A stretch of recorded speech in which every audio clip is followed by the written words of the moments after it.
A very good evening and welcome to The Bottom Line, a wrap of some of your top business news stories of the day. My name is Nzinga Kunta and we begin as usual with your number of the day. Today that number is 0.7%. We're bearing in mind the panic that's spreading about the coronavirus, and I thought we'd take a look at the potential costs associated with that spread. So according to the World Economic Forum, it's estimated that pandemics will cause average annual economic losses of 0.7% of global GDP. So the Commission on a Global Health Risk Framework for the Future looked at the annualized impact of flu pandemics, such as the coronavirus. They obviously weren't talking about it because the report came out last year, but they put that at roughly $60 billion. So if they look at the loss of life estimates and other factors, that figure jumps to $570 billion annually.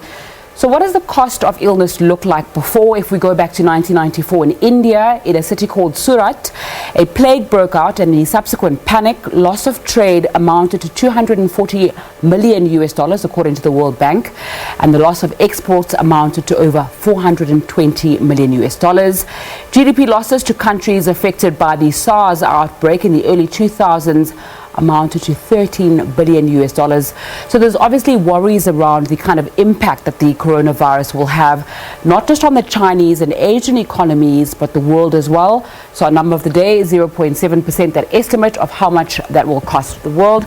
I'm joined in studio by Mduduzi Luthuli from Luthuli Capital. Thanks so much for your time on SABC News. Yeah. We know people have been saying you cannot quantify the possible economic losses that coronavirus will cause, but what would you say that amount may be?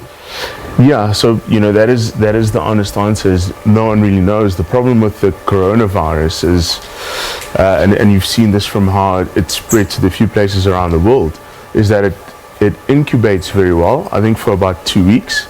So it's very hard to actually detect, and that's how it's spreading across the world.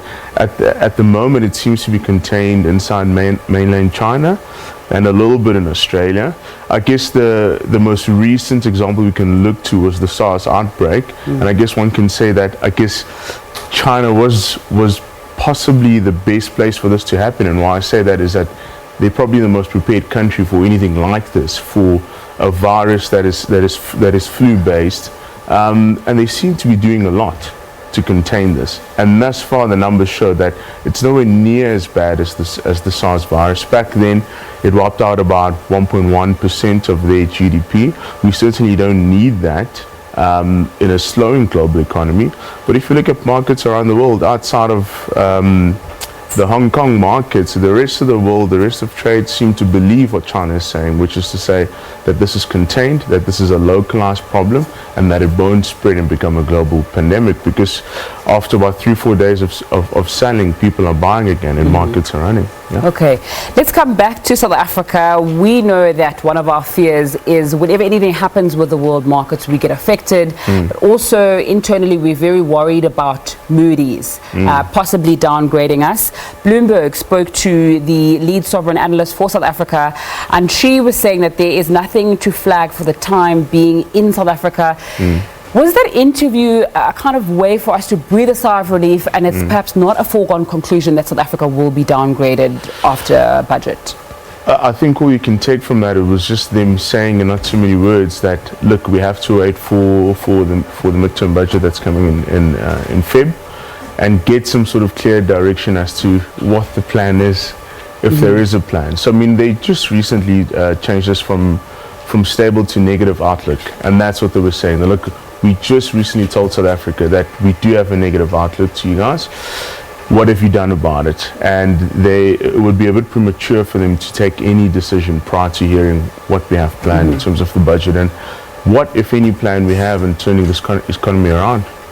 So with that budget that's coming up, we know that there's many issues. We'd probably sit here for an hour if we had to discuss all our economic challenges in South Africa. Budget deficit an issue, very low economic growth. Some people are saying less than 1%. What would you say would be a wish list that you'd like the finance minister to present at that budget speech that would reassure people and that would calm the situation? Look, not to be alarmist, but I think we're slowly getting to a point where we do need drastic action. The actions that would need to be taken might be seen as political suicide, because you have to think of things like, as an example, giving massive corporate tax, giving corporate tax cuts, the same as Trump did when he first came into power.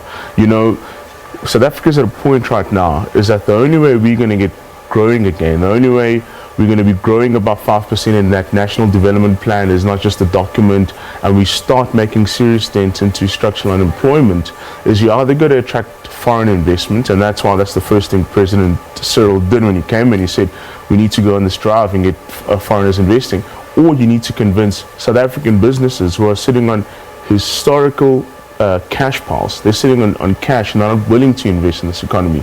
You have to get them in the game. So if you make those tax cuts, that it's very easy from a political point of view to say that he's pandering to the so-called white monopoly capital, and it's like the things that do you want to do the politically right thing, or do you want to save the economy? Because we're at a stage right now where the two can't meet. So when you look at that budget, you want to hear things like, we are going to break up Eskom, but how are you going to do that? Because there's a cost to that. You don't just wake up and saying we break up Eskom. You're saying we're going to shut down SAA, because I mean, how much more evidence do you need? But again, you know, you don't just wake up and say. So what I'm trying to say in a very long-winded way is that we actually need a trackable plan. But the problem with South Africa is we are the best at making plans, but we are very poor at implementing them. And that's what, if you saw the reports coming out of Davos recently, is that the world economy, global investors are saying, we're kind of tired of your story. You guys always have something good to say, but when you look back, the implementation isn't that great.